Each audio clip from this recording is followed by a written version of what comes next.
गजाननाय गाङ्गेय सहजाय सदात्मने गौरीप्रियतनूजाय गणेशायास्तु मङ्गलम्।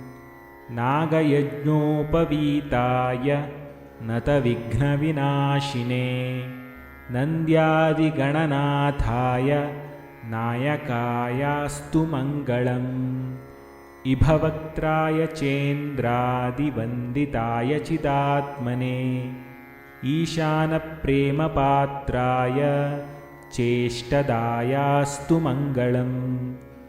सुमुखाय सुषुण्डाग्रोक्षिप्तामृतघटाय च सुरवृन्दनिषेव्याय सुखदायास्तु मङ्गलम्। चतुर्भुजाय चन्द्रार्ध विलसन्मस्तकाय च चरणावनतानर्थ तारणायास्तु मङ्गलम्।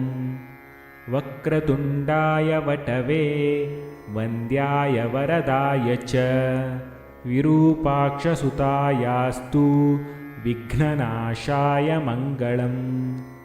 प्रमोदामोदरूपाय सिद्धिविज्ञानरूपिणे प्रकृष्टपापनाशाय फलदायास्तु मङ्गलम्।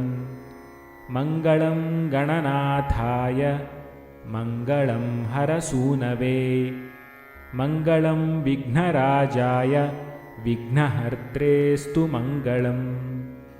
श्लोकाष्टकम् इदं पुण्यं मङ्गलप्रदमादरात् पठितव्यं प्रयत्नेन सर्वविघ्ननिवृत्तये इति श्रीगणपतिमङ्गलाष्टकम्।